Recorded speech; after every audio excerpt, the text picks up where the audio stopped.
Hello, everyone. I'm Zachary Campbell, and welcome to this series on photography. Before we begin, I would like to acknowledge the traditional owners of the land on which we meet, the Gadigal and Wongal people of the Eora Nation, and to pay my respects to their elders, past, present, and emerging.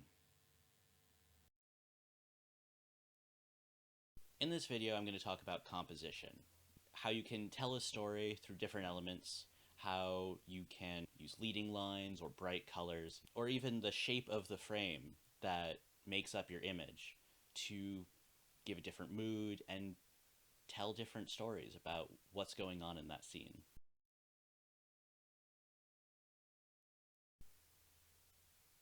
In this section, we're going to talk about drawing focus. There's a number of elements, including contrast, color, even leading lines, that draw attention to your subjects and even show off the subjects in the background, and how you can use those to tell a story and set a mood in your scene. So our first means of drawing focused is the easiest, which is quite simply having your subject in focus. As you can see in this example, the model is perfectly in focus, and the background, for the most part, just sort of blurs into a mush of light and color and draws your eye more to the model herself, especially because the background is largely just green. You can't really see anything else that's happening in the background that might be of interest. The next example is just contrast. As you can see in this example, the silhouette of the model draws attention to themselves by being outlined in light and having a large burst of color and light behind their head.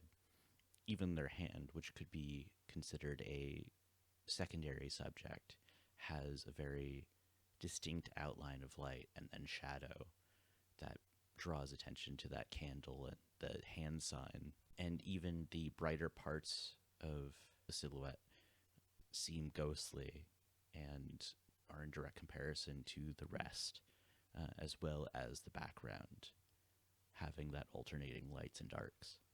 High contrast images like this, in terms of storytelling, are very often associated with things like noir, where the shadows themselves can be used as a means of indicating character or, perhaps mystery. And as we go along, I'll try to explain similar things with the other methods. For example, with this next one, the contrast of color, not just lights and darks, but the purples and blues, cause a distinct comparison where you have that alternating of a bluish purple background and then the light purple bursts of smoke, and having that reflected through the glass balls on his arm, whereas his skin is just that perfect blue. And there's an entire section of just color theory of what those colors could represent if you were doing that on purpose. But in terms of pure just eye-catchingness, it definitely draws attention to his face and then the glass juggling balls, all encompassed by that smoke.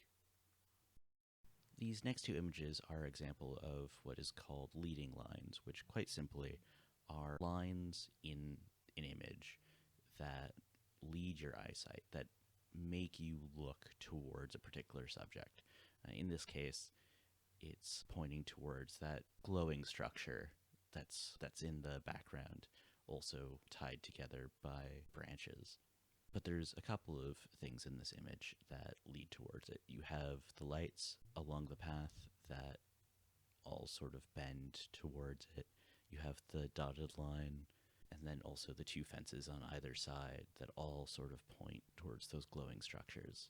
Whereas in this next one, everything is even more in sync with both the glowing lights on the platforms, the train tracks leading into the distance, and even the electrical lines up above pointing towards the inky blackness and those red lights. And leading lines can be used as a mean of dynamic imagery, but more often than not, they tend to supplement other things to draw attention with the help of others as well. For this final example, we have a combination of all of them. Obviously, our main subject is in focus, but is also contrasted, being much brighter than the blues of the background, but also being outlined by red light along with its orange shirt. And there are leading lines that sort of point towards the background, having these orbs of light that go towards that much brighter spot. Having that conflict can lead the viewer's eyes around so that it seems more interesting, not just having a single focal point, but a few that sort of compete for that attention. Incidentally, I think that that light in the background was an oncoming tram when we were shooting at about 2 a.m. on George Street. So we took this image and had to very quickly run away. In this first activity, I want you to try using these high contrast leading lines or color to draw focus to your subject and come up with different ways of using them.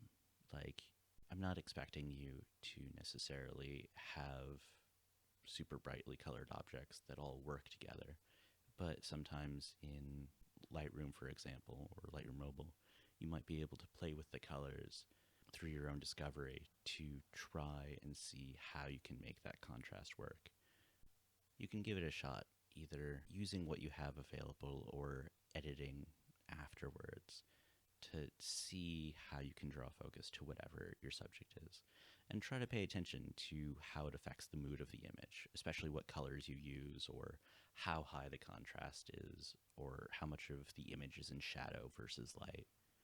And maybe even having your subject in shadow and having the rest of the image brightly lit to see how it looks.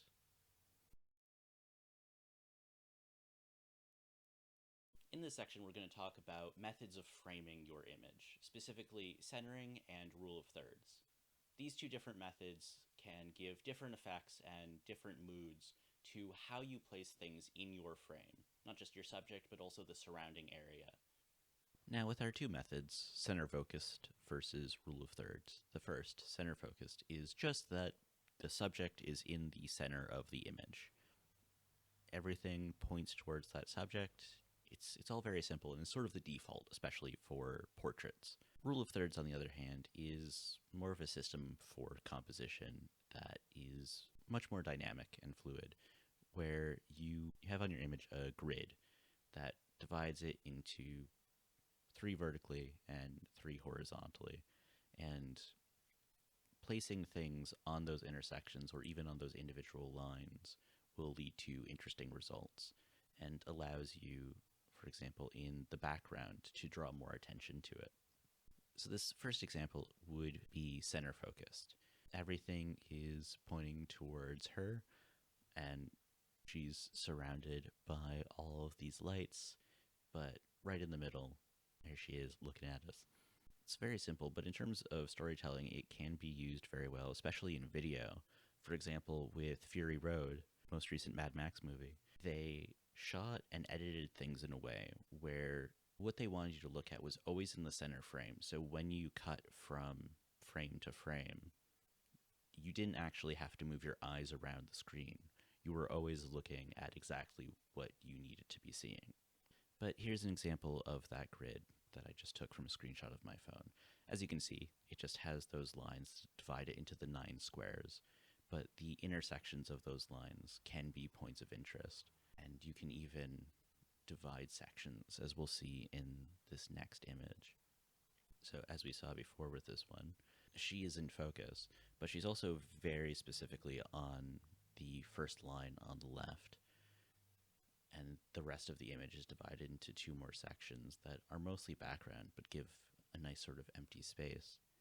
And then this third image, the model is right in the middle, but on the left we have these neon baby signs in the background out of focus, and also her cigarette that's being held in her hand. And on the far right, it's very close to the camera and out of focus, and it's just a wall. But that also leads to the center, where the light and color draw attention to the model, but give it also more of a sense of environment, specifically this weird alley where we shot, and how it all compares and contrasts. So for this second activity, I want you to try to take a photo centering your subject with a secondary subject in the background. It doesn't have to be anything special. It could just be an object that you have around. But then I want you to compare it by trying to use the rule of thirds to place both of those subjects.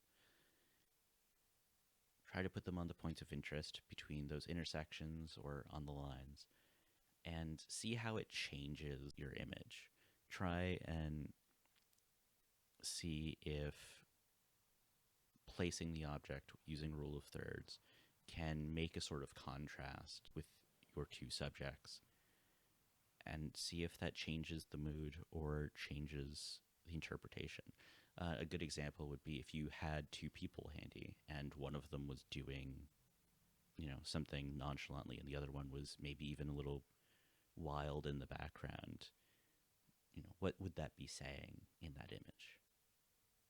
And what sort of interest can you cause?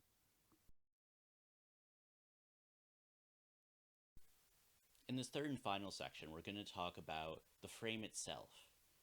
We're going to talk about how changing that, be it a square or just the different lengths of rectangles that they use in cinematic aspect ratios, can completely change the connotations that you get from a scene. So one of the main things regarding the frame itself is the idea of aspect ratios, which basically is just talking about what the shape of that frame is. And there's a lot of different aspect ratios that you're going to experience just in day-to-day life. For example, 1:1, which is just a square, you may be familiar with, for example, Instagram or album covers. 4:3, which is this middle one, is much less common nowadays, but was common for many decades because it was the shape of a television screen. Whereas nowadays, 16:9 is much more common for TVs or monitors because it's a much wider screen. And what these numbers mean are basically just the dimensions or the relations. So 1:1 is one side is the same length as the other side. Cinematic aspect ratios get a little bit more interesting because of the invention of a much wider screen in, I believe, the 50s. Initially, one of them, and the most common one, is called CinemaScope, which uses anamorphic lenses, which are these lenses that basically took an image that was much wider and squished it so that it would fit on a negative of 35 millimeter film. And then when it was projected, it would use basically an opposite lens to unsquish it so that it could be projected in that wider format. And initially this was actually invented to combat older movies, which were shot roughly in the shape of 4:3, being shown on television. So to make the movie experience more interesting, they invented this as sort of a gimmick to make it a more immersive experience. And you can see with these examples from Lawrence of Arabia, where it's just a substantially wider image. I believe the aspect ratio is 2.55 to 1, which I don't expect you to remember, and it's fine. There's actually a really interesting Wikipedia article about just the different cinematic aspect ratios that have happened over the past 100 years, including one that was only used in one movie, which is 4:1 in a movie called Napoleon, and it is obnoxiously wide. But using these ratios, even if you were to crop to get them as opposed to using specific lenses, have certain connotations. For example, with cinematic ones, it can give a greater scope or a sense of bigger adventure. For example, you can see in this bottom image with the camels, you get a much bigger sense of the environment, and your subjects feel much smaller, which can just add to a sense of awe. And even the top one, you get a much bigger understanding of all of the people that are in the scene and able to a certain degree, see what's going on and get a sense of the environment that this main person is in. By comparison, the smaller end of that spectrum, you have Square, which lends itself obviously to Instagram, which was designed around it, but also album covers, which initially were made to cover records, which are circular, so it was a simple shape. But you get a much better sense of symmetry, not just vertically, but also horizontally, that you can use to make an interesting image.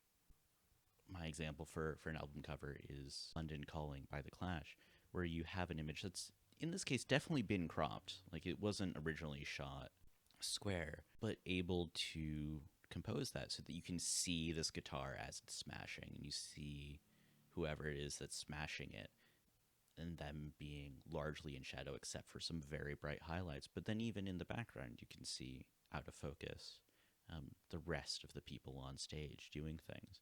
On the right, we have our very own Dan Pryor, proudly holding up the milk that he brought home.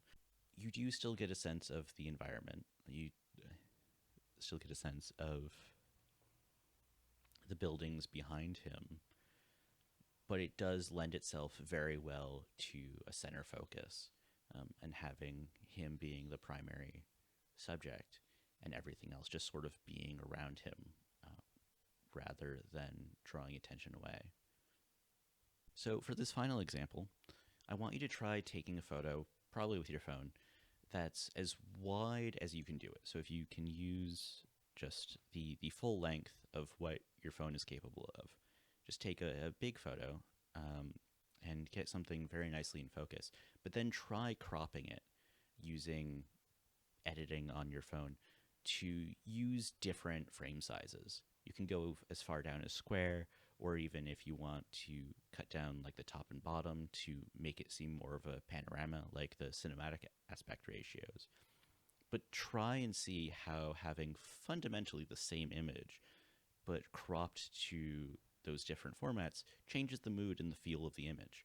Try and see, what sort of sense of environment you get from changing it like that, and what you can make with it. I hope this video and these activities gave you a better understanding on the basics of composition. I hope you go out and use those to make better images and see all of the different stories that you can tell.